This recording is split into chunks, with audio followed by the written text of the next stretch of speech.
Amiche e amiche, cari amici, buongiorno da Andrea, da Domenica che Barba, il 15 luglio, dopo Cerbero è arrivato Caronte, oppure si sono scambiati alcuni dei punti degli highlights sulla lavagna.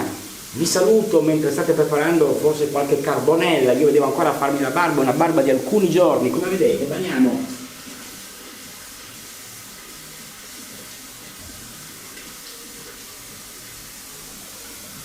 E cerchiamo di battere questa depressione da caldo, perché ci sono le persone che stanno faticando molto, non solo chi in spiaggia ma anche chi deve occuparsi di cose di lavoro, c'è gente che lavora durante l'estate. Quindi andiamo subito salutando l'amico Alessio Herrera, replicando la bellissima esperienza del gel Dawn of Glory, pre-shave gel per rasatura degli amici Goldfellas, dei Doghi di Bergamo, e andiamo a scuotere. Abbiamo già visto che è un prodotto piuttosto fluido, quindi è a rischio collaggio sulla maglietta, e quindi cerchiamo di stare molto vicini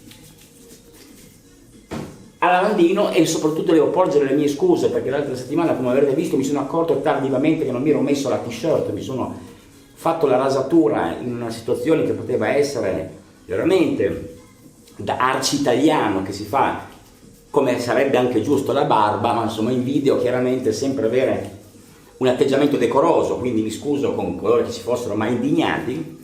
Saluto Alex Nurse che ha fatto giustamente la sua ottima recensione del mio nuovo look, non look. Saluto chiaramente, come ho detto, Alessio, saluto Vincenzo Pitrelli, saluto Odius Oddity, Matteo Preda, Luigi del 13, tutti gli amici che sul canale seguono con passione le mie rasature. La barba, come vedete, piuttosto voluminosa, quindi abbiamo scelto di fare una rasatura con un Fatip gentile, eccolo qua, ve lo faccio vedere, straconosciuto, arci conosciuto, ve lo faccio vedere ancora sul pulito, manici per come sono. Non penso che a Fatip interessasse molto mettersi a fare rasoi, ma qualcuno gli ha promesso grande successo e di fatto ne ha avuto, che spero che continui ad averne, perché sa, anche la rasatura è un po' una moda, non è che è così facile poter continuare a conservare. Mentre faremo una rasatura con Trafitenil number 10, questo qua crema super inglese, super british, per gli amici che sono usciti dall'Unione Europea, loro malgrado, penso, perché si stanno lamentando tutti, a cominciare da Farage, l'abbiamo già visto nel Riformista 2 settimane fa, mentre la radio è Centro Suono Roma, prima c'era Fiorella Mannoia, Pesca Pesca Pescatore con Priangelo Alberto, adesso c'è un rock, Madonna che sta cantando Vogue. Salutiamo Madonna che è stata zoppata da una malattia, qualcosa di virale che l'ha tenuta a letto per alcuni giorni. Andiamo a prendere nella nostra Fabergé cioccolatier dal 1826 il nostro Omega 100% tasso che sta scolando nel lavandino, lo vedete, zuppo d'acqua, perché oggi andiamo a raderci col tasso e andiamo a preparare, come abbiamo detto, Trafitenil. Ve la mostro, crema molto morbida, come sapete molto rapida perché non è da montare. Io col dito faccio una roba del genere, me la metto in viso anziché nel ciuffo. Voglio provare a fare questa cosa un po' pecoreccia, di cominciare a mettere la crema in viso e poi montarla col pennello.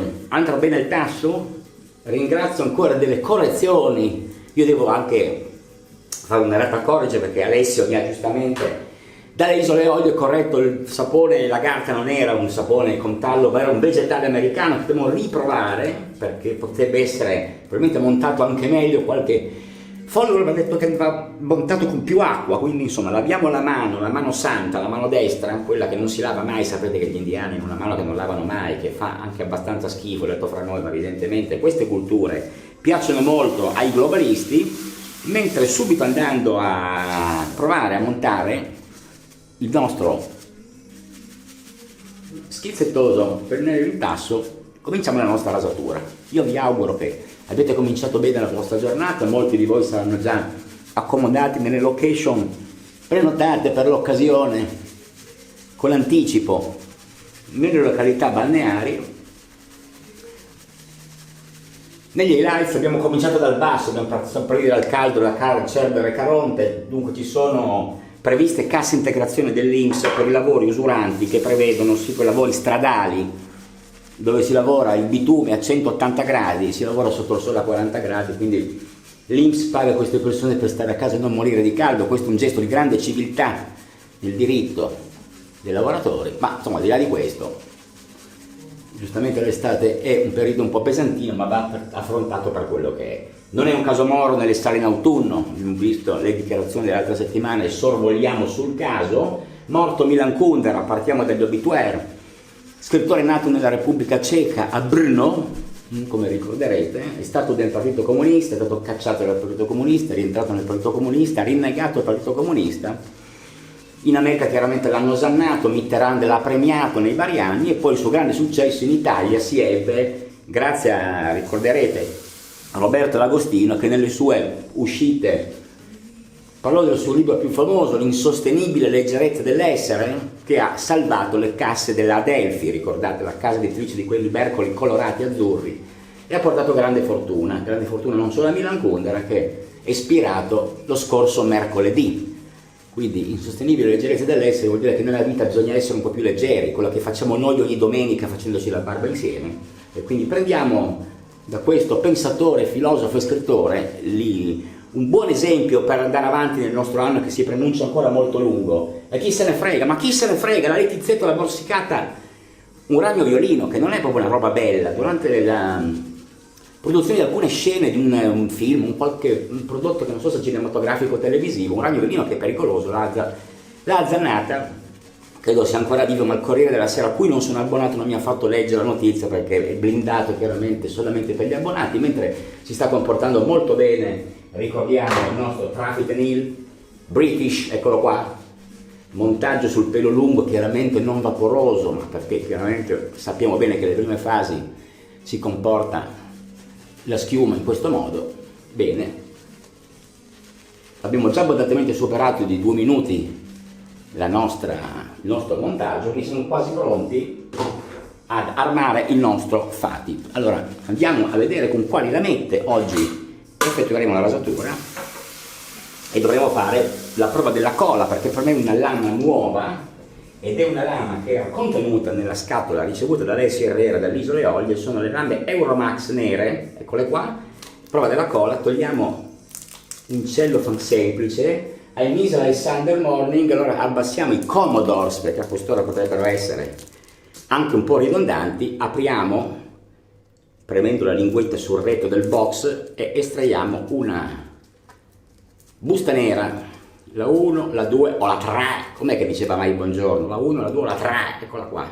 Euromax, protagoniste, prova della cola. Ci avviciniamo al microfono, andiamo a cercare la linguetta, sento uno scrocchiare, eccola qua, piccola cola già sulla busta esterna, ma andiamo al momento in cui dentro troviamo una seconda, chiaramente, bustina, andiamo a strappare rapidamente, sentite come scrocchia, piccolo punto de cola, molto bene, molto belle però le scritture, al di là della sonorità che sempre accompagna l'unboxing delle lame che io uso per le mie rasature, Euromax Platinum Coated. Quindi andiamo ad armare il già aperto Fatip Gentile lasciato sul bordo del lavandino, eccolo qua, andiamo piolo centrale prominente, copri lama, ferma lama, bene, senza lasciare asciugare troppo sul viso possiamo partire. Se volete vi leggo il primo highlights. Dopo la Letizzetto morsicata dal ragno, il giovane Apache, il povero Leonardo La Russa, detto Apache, anzi Apache all'anagrafe, ha vissuto questa sventurata notte con una signorina 40 giorni fa in una discoteca Apophis di Milano, nella parte di Piazza Vetra. Dopodiché questa gentile signorina, dopo essere stata certa che fosse passato il periodo in cui le telecamere di sorveglianza non avevano più all'interno delle loro memorie le immagini di quella serata, ha denunciato il figlio di abuso sessuale. Voi sapete che una violenza consumata in casa del senatore, presidente del Senato, Don Ignazio, quindi grossi problemi, polemiche sul telefono sì, telefono no, consegniamo il telefono, Sgarbi dice sì, Moulet dice sì, andrebbe consegnato subito, il telefono intestato al senatore, ma non per altro, perché come tutti noi ai nostri figli diamo un cellulare ma gli abbonamenti sono intestati a noi, quindi stanno facendo una polemica anche piuttosto grave, secondo me, perché io sono totalmente garantista, quindi fino a prova contraria il figlio della Russa non ha commesso alcuna violenza sessuale.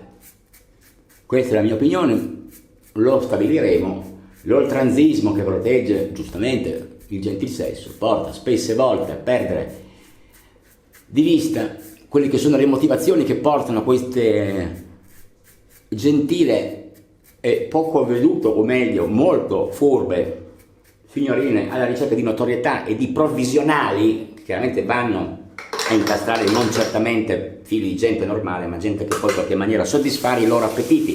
Primo passaggio: andate volato via, io da bagnare teniamo molto umida la pelle, andiamo a rialzare il volume dell'accento suono, nel frattempo mi ritorni in mente bella come sei, forse non sei tu.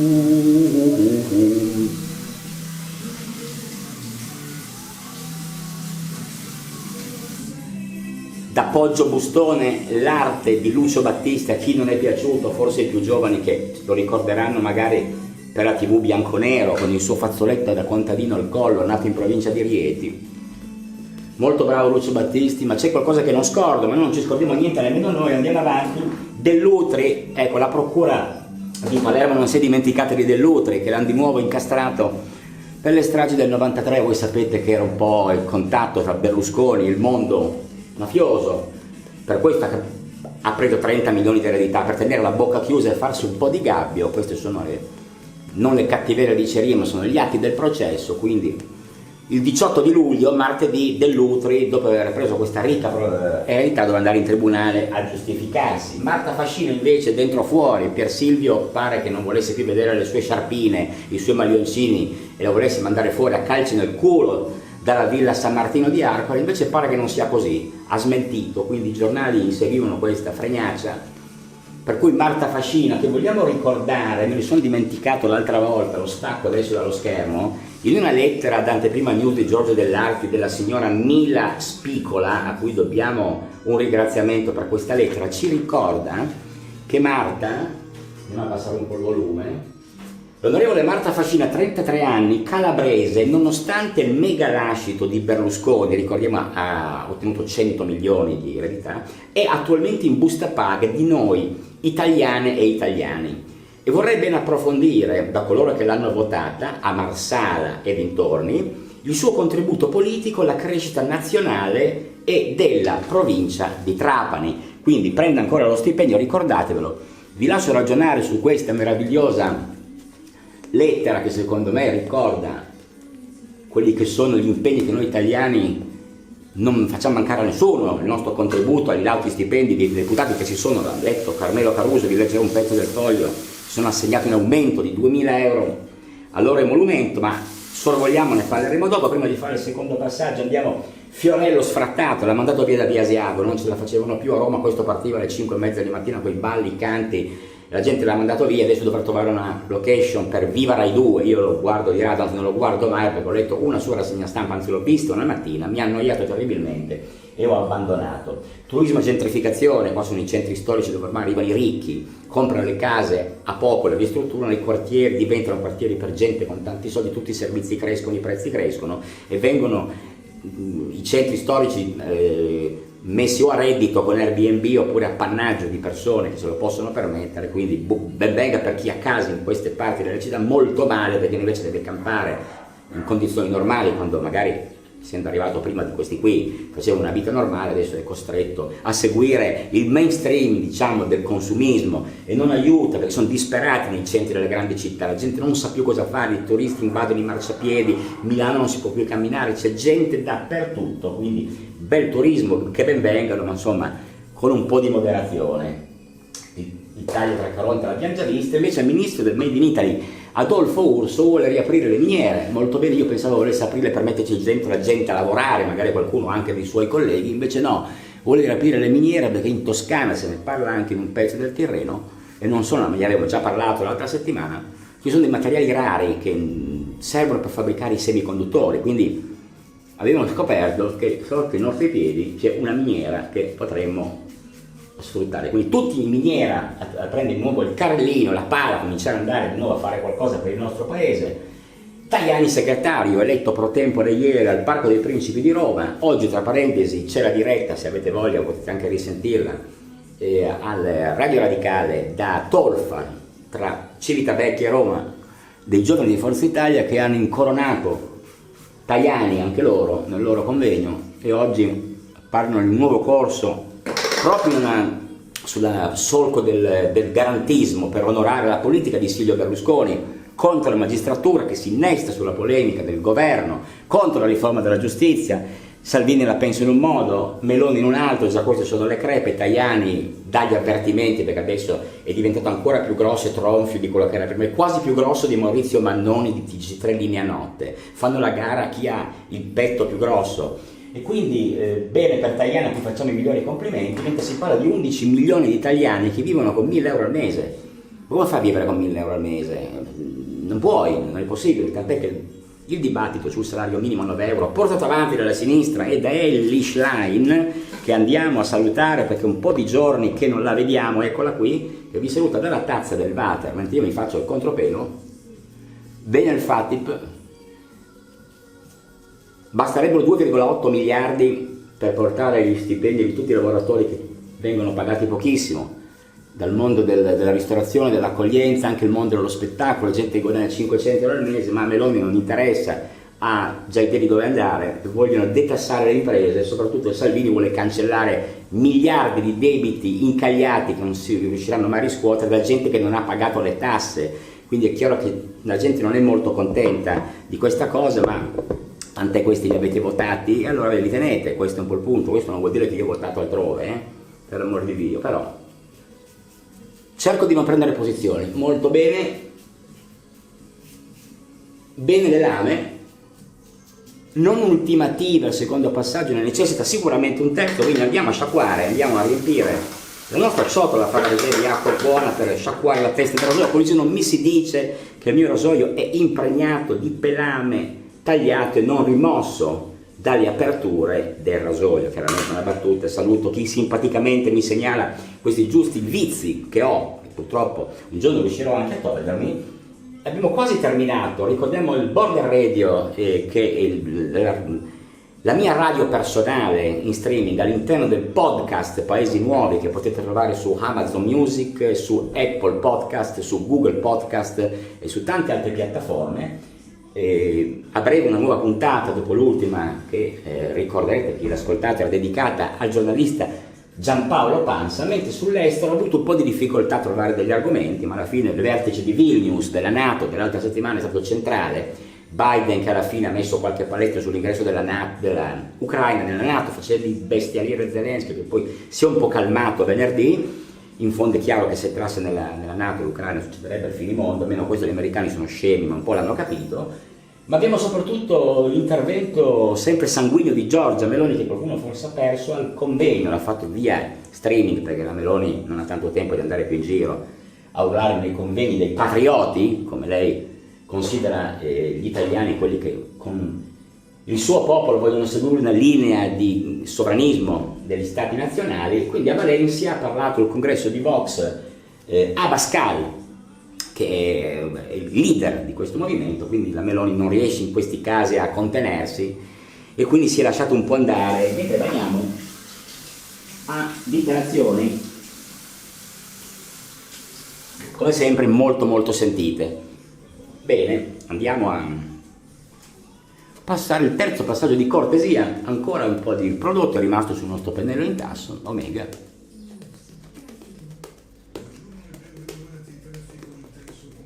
C'è traffico intenso e code, manco a dirlo, il servizio di viabilità di Radio Centro Suono Radio Romana chiaramente non parla soltanto della Tiburtina, della Casilina, della Prenestina, della Nagnina, la Pontina, ma anche di alcune altre parti che gravitano intorno alla capitale. Molto al velo da sposa, come ama dire adesso questo ultimo passaggio, che andiamo a completare la nostra rasatura di domenica 15 luglio. Il 14 luglio era la presa della Bastiglia e allora andiamo avanti perché poi nessuno ricorda queste cose qui e abbiamo completato la nostra lavagna. Io vi leggerò la prossima volta i 41 bonus che sono stati erogati in 3 anni dal governo italiano, ma ve lo risparmio perché è una cosa che già fare a stomaco vuoto. Se avete già fatto colazione potrebbe essere una cosa che magari potrebbe non piacervi troppo, quindi direi che a breve leggeremo una piccola rassegna stampa e possiamo a questo punto considerare di partire con il terzo passaggio di cortesia. Rieccoci, eccolo. Non c'è quasi più niente, molto bene. Molto bene. Queste lame Euromax, se non senti cantare, poi un pochino cantano nella parte più bassa, vuol dire che prima hanno fatto il loro lavoro, quindi sono soddisfatto, grazie del consiglio. Il Prebab Down of Glory ha fatto il suo dovere di preparare questa rotatura che si preannunciava impegnativa. Molto bene la scorrevolezza, quindi io consiglio su un segno aperto con un gentile. Queste Black Blade.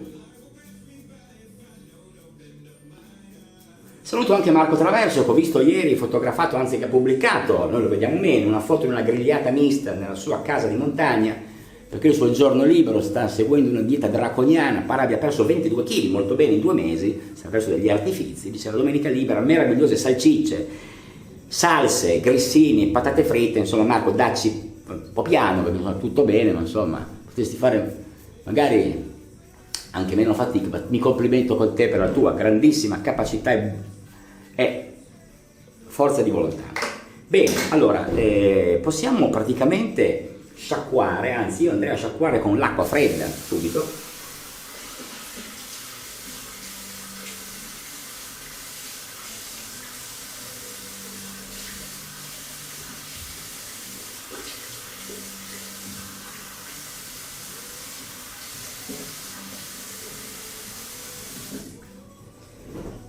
L'asciugamano è sempre lui, il color tortora, eccolo qua, tamponiamo e non asciughiamo troppo, perché nel frattempo volevo, come di consueto, regalarvi qualche piccolo pezzo tratto dal foglio di Claudio Cerasa di ieri, dove in testa, sotto la testata, abbiamo un pezzo di Paola Peduzzi che ci parla della torcia infuocata contro Sigrid Kaag. Chi è Sigrid Kaag? Dunque, la prima torcia infuocata contro la strega liberale è stata accesa da un Novax durante la pandemia. Un signore con la giacca a vento bianca, i jeans e lo zainetto, si è presentato sotto la casa di Sigrid Kaag, vice premier dei Paesi Bassi e ministra delle finanze. Sorreggeva con entrambe le mani una torcia in fiamme. La torcia deve essere sembrata una buona idea, è diventata infatti il simbolo delle minacce contro la Kaag. Chi è questa strega liberale? Ha quasi 62 anni, ma ne dimostra 10 di meno, e ha portato il suo partito liberale di sinistra di 66 al secondo posto alle elezioni del marzo del 2021. È figlia di musicisti, cattolica, ha studiato l'arabo all'Università di Utrecht, ha preso un dottorato all'Università Americana del Cairo, ha studiato relazioni internazionali nelle migliori scuole europee, da Oxford all'ENA francese. Ha lavorato in molte agenzie delle Nazioni Unite e nel 2013 guidò il team di ispettori che dovevano censire e dislocare le armi chimiche del regime siriano. Nel 2017 è tornata a casa, è entrata come ministro nel governo Rutte, commercio internazionale ed esteri, che tra parentesi si sta dimettendo per lasciare la politica, Rutte, come forse avete sentito, e poi salendo in piedi su un tavolo a festeggiare il secondo posto nel D66 alle elezioni, è diventata vice premier, parla 6 lingue, non rinuncia mai ai tacchi alti, e qualche tempo fa la Kaag ha detto che stava pensando di lasciare la politica per le troppe minacce e troppe torce. Quindi minacce ai politici europei per l'essere troppo liberali. Attenzione, ricordiamo che al convegno dove ha parlato Abascal si è parlato di combattere l'ultraradicalismo ambientalista, quindi sapete che la Meloni non è d'accordo con l'ambientalismo, ma questo non è che mi sorprenda. Invece i livelli di autosfiducia sono l'articolo di Salvatore Merlo sul Foglio, dove si dice che se i deputati si considerano essi stessi per primi dei parassiti, chi siamo noi per contraddirli? Perché è successo che prima hanno approvato e poi se ne vergognano. Nell'ufficio di presidenza della Camera dei Deputati i partiti hanno prima approvato un aumento dell'indennità parlamentare per i capogruppi di Montecitorio pari a poco più di 1.000 euro e poi però se ne sono dissociati per viltà. Pensano che sia giusto corrispondere una modesta gratifica in denaro a chi tra loro assume in Parlamento impegni più gravosi di lavoro, ma poiché non si capisce bene se siano stati appena cotti lesi o in tegame a fuoco lento col latte come il baccalà alla vicentina, alla fine non hanno il coraggio di sostenere le buone ragioni della decisione. Quindi o vi date strumenti o ve ne vergognate. Delle due l'una. I nostri rappresentanti negli ultimi anni si sono tagliati prima lo stipendio, poi le pensioni, infine si sono tagliati essi stessi, non metaforicamente, riducendosi di un numero a circa la metà. Sicché quando giovedì si è venuto a sapere che avevano previsto un piccolo aumento per equiparare i compensi dei capigruppo a quelli dei presidenti di commissione, non appena uscita la notizia in agenzia, costoro sono stati tutti travolti dal panico. E dice, ci siamo posti una domanda, una terrificante domanda: se questi si vergognano dei loro stipendi, se non sanno difendere le loro scelte, se pensano di essere all'incirca degli inutili saprofiti, giunti loro per primi a tale livello di autosfiducia, chi siamo noi per poterli contraddire? Non siamo nessuno, quelli diamo comunque dei poco di buono, che mi viene in mente solo questo, perché non riescono a guardare in faccia la situazione di difficoltà in cui sta versando il paese, pensano solamente alle cose loro, ma questo non risponde. Queste 2 pagine invece, qua vediamo Ignazio Lula, eccolo qua, in bocca a Lula, non solo gaff culinario all'Eliseo al Quirinale, dove dice che si mangia poco. In questo pezzo di Stefanini racconta i 2 mandati di Lula dal 2003 al 2011, quindi in 8 anni. Dunque, lui è un operaio metalmeccanico, leader sindacale che diventa presidente del Brasile, al 4º tentativo superando la sua immagine populista con un'abile strategia di alleanza al centro tipo Liblab, e che dopo aver fatto decollare l'economia ha visto Time, Financial Times, País, Le Monde dedicargli le loro copertine come leader tra i più influenti. Le grandi multinazionali, a partire dalla Fiat, sgomitano per impiantare nuove fabbriche o ampliare quelle già esistenti in un mercato emergente benedetto dal nuovo ceto medio in rapida ascesa. Ma poi, praticamente come atto finale dei suoi 8 anni, sempre Lula, nell'ultimo giorno della sua presidenza ha concesso a Cesare Battisti una decisione di cui, concesso la grazia, una decisione di cui lui stesso ha poi tenuto a far sapere che l'aveva presa in modo sconsiderato. Quindi uomo poliedrico. Ma veniamo al dunque. Tempeste giudiziarie sul suo partito, il suo stesso arresto per corruzione. Ed è proprio così. È potuto così tornare alla presidenza essenzialmente perché un'ampia fetta di Brasile moderato ha preferito lui alle mattane di Bolsonaro. Ma questo suo terzo mandato è chiaramente problematico a partire da una serie di gaffe, di cui l'articolo, che ha iniziato a infilare già prima di essere rieletto e che continuano ad accumularsi. Non c'è solo l'ideologia, l'ultimissima che è rimbalzata in Italia è stata quella su Ancelotti, quando si è saputo che era stato designato allenatore della nazionale brasiliana, e ha detto non è mai stato l'allenatore dell'Italia perché non risolve il problema dell'Italia e infatti non ha partecipato agli ultimi mondiali. Su tutto quel clamoroso non gradimento da lui espresso per i campioni di cucina italiana e francese a lui proposti da Mattarella e Macron nei pranzi ufficiali offerti al Quirinale e all'Eliseo, quindi si lamenta della tavola, attenzione. Il 27 si è presentato, penso di giugno, in diretta per il suo podcast settimanale Conversa con o Presidente, e con i brasiliani, invece di parlare di politica, si è lamentato per il menù che gli avevano servito. Ho pranzato con Macron e ho pranzato con il presidente Mattarella, 2 cibi di palazzo che, sai, non sono poi tutte queste gran cose. Quindi non solo grigliate, e sempre nel podcast Lula ha spiegato che se torna a casa ho fagioli e riso, una bistecca, 2 uova fritte, che per me è il miglior piatto del mondo. Allora io dico, resta a casa tua, se non sei contento, parla di fajolada, che è un'icona della cucina brasiliana, e si dice di mancanza di fagioli a parte. Il presidente brasiliano ha poi concluso il suo podcast con lo spiegare che non apprezza i piatti serviti nelle riunioni ufficiali, soprattutto per un problema di porzioni. Quindi forse di tanto in tanto alla gente piace, ma di solito non riesco a mangiare bene a palazzo.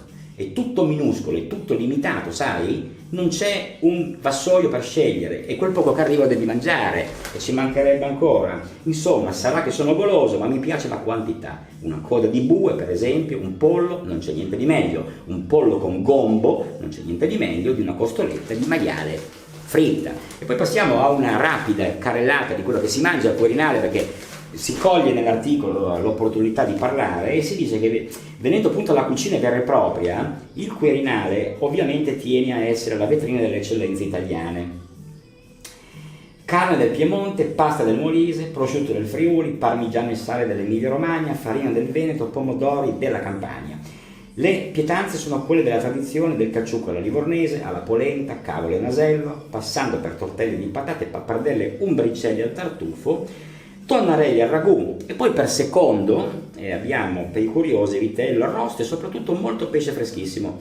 Per dolce, per finire, torta di pere, zabaione e bunette, tipico dolce piemontese al cioccolato molto buono, e i vini sono scelti tra le migliori etichette regionali italiane. Il pane è fatto rigorosamente a mano nelle cucine del palazzo, questo non lo sapevate di sicuro. Per il servizio piatti d'epoca Richard Ginori con bordo dorato e centro tavola e composizione di fiori raccolti nel giardino del palazzo. Quindi questo è un bel articolo di Lula dei nostri palazzi del potere, in cui tra papi, presidenti e re si mangia a quattro palmenti molto bene, tolto per il parere di Lula che invece ci sputtana a livello planetario su come non siamo capaci a far da mangiare, ma anche nei confronti dei francesi non è stato pieno. Questo invece è Filippo Facci, che si è fatto con l'uscita un pochino ardita sul figlio di La Russa, è stato chiaramente attaccato, e qua il ritratto glielo dipinge Marianna Rizzini, sempre per il Foglio. Al centro per le polemiche lo stalking, perché anche la moglie l'ha denunciato, perché lui una volta l'ha scritto un'email, questa si è attaccata all'avvocato, gli ha fatto una faccia così. È molto rissoso Filippo Facci e dice: chi è? Dunque, com'è possibile che un giornalista con esperienza, più che trentennale, curriculum corposo di cronista giudiziario, autore di varie controinchieste sui metodi usati negli anni di Mani Pulite da Antonio Di Pietro e dal Pool di Milano, sapendo di dover andare in Rai, non si sia fermato nel rileggere le parole dal sen fuggite? Questa figura se l'è fatta chiaramente in Rai.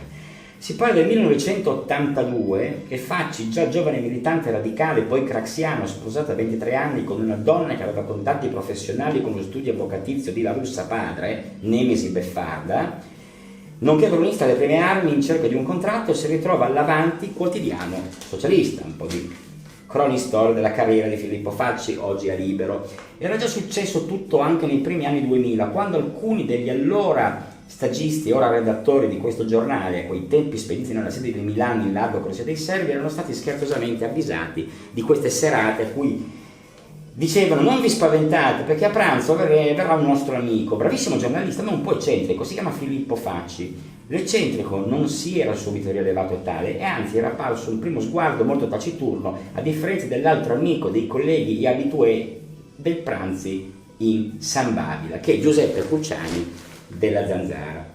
Poi si dice che poteva accadere che Facci entrasse al Foglio, il giornale dove anche collaborava e dove a un certo punto, grazie a uno scoop antidipietrista, aveva fatto letteralmente saltare dalla gioia il co-direttore Vicky Festa, e gongolare con forza il direttore emerito Giuliano Ferrara, rovesciando sulla prima scrivania utili valanghe di saponette di diverse gradazioni, quindi anche lui ama i saponi, ricordatelo un po' come noi, e diverse gradazioni di beige, pari in tinta con gli asciugamani e varie scatole di mini dentifrici Marvis di qualsiasi colore disponibili sul mercato e anche su molti siti che voi conoscete, che vendono quest'ottimo dentifricio che ogni tanto mi capita di usare. Da ex radicale a 18 anni raccoglieva firme a un banchetto e a 40 è stato chiamato da Pannella a Ferragosto, immaginate il momento, per sostituire in una domenica l'allora direttore di Radio Radicale Massimo Bordin, che ricordo con molto affetto, nella conversazione a due in cui Pannella poteva prodursi in ore di ragionamenti e Bordin in ore di tosse scettica. Quella volta Facci scese da un barchino a Ponza per attraversare una Roma deserta e accettare la sfida lisergica a colpi di infinite frasi subordinate. Molto bello questo quadro di Filippo Facci, non vado oltre perché volevo, mentre il caldo si sta appropriando della mia sala da bagno, ma volevo presentarvi qual è l'after di oggi. L'after di oggi in questo formato angolare della Extra di Donato Ciniello, che saluto, visto anche oggi il suo video sui nuovi profumini del 7 ml al prezzo di quelli da 2, lo saluto, e oltre aiuto e modo il suo video affettuoso per farvi comprare il prodotto in offerta, io oggi vi aspergerò con questo prodotto arrivato sempre da Alessio Herrera, quindi sempre da Salina, dalle isole della Magna Greca, che si chiama Barocco. Io l'ho già provato, è più che un aftershave, secondo me è un eau de toilette, perché è una persistenza notevole, mi è piaciuto molto. Andiamo a scuoterlo, vedete chiaramente l'etichetta segue un po' il nome, non vedo parti essenziali pesanti, quindi andiamo a darci una rinfrescata. Certamente con questo lascerò una scia nelle strade di questa cittadina in cui vivo, perché chiaramente è molto poco barbieristica, molto da sala da gioco di un palazzo di una corte europea in Belgio nel 700, quindi andiamo molto fresco, grazie di questo ottimo omaggio che ho gradito moltissimo, adesso ti ringrazio. E andiamo avanti a chiudere, perché ieri ho comprato anche il Tirreno, quindi roba vecchia, perché il Tirreno non vale sabato e domenica, ma solo per il sabato. Mi fa un po' ridere perché al di là di tutto, in prima pagina fa la vita da VIP in albergo, ma non paga. Vedete qua, pagina 33, nella cronaca che andiamo a isolare, sono riusciti della prima pagina della cronaca di Cecina, che è la città in cui vivo, in cui c'è una redazione del Tirreno, a dedicare con le facce di amici miei il rigatino di questo signore imprenditore sedicente fiorentino che insomma si è fermato in un resort 2 o 3 giorni e gli ha barbato tipo 1500 euro di conto, e così ha fatto anche in un ristorante. E quindi questa non è tanto per dire che sono le cose che fanno sorridere la gente, sotto l'ombrellone di meglio non c'è, per farvi capire la redazione di questo giornalucolo del gruppo Gedi, di proprietà del signor John Elkann, che vende molte cose, perché qui internet lo usano in pochi, perché le connessioni nelle campagne sono ancora vittime del digital divide, quindi sì, il telefonino lo usano tutti anche quando guidano, perché qua guidano mangiando il gelato e guardando il telefonino, guidando forse col naso, ma leggono il Tirreno. Questa è l'edizione Piombino, Elba, Cecina, Rosignano, quindi hanno diverse redazioni. Volevo sottolinearvi nulla, se siete interessati per esempio a comprare un materasso, avete la pubblicità a pagina 42, mentre proprio accanto all'articolo del sedicente fiorentino albergatore bidonista c'è la prima edizione del Luna Park estivo. Se vi interessa Piombino, grande apertura da ieri, gratis tutti i giochi dalle 20 alle 21. Quindi se tu vai dopo le 20 non so di cosa facciano lì signori, perché via Anna Frank, Parco 8 marzo, Piombino. Chiaramente con questo io vi saluto, sono arrivato al termine di questa giornata, io vi ringrazio come sempre di tutto il vostro affetto, vi saluto, vi auguro una grandissima domenica da Andrea e da Domenica, che barba, ciao!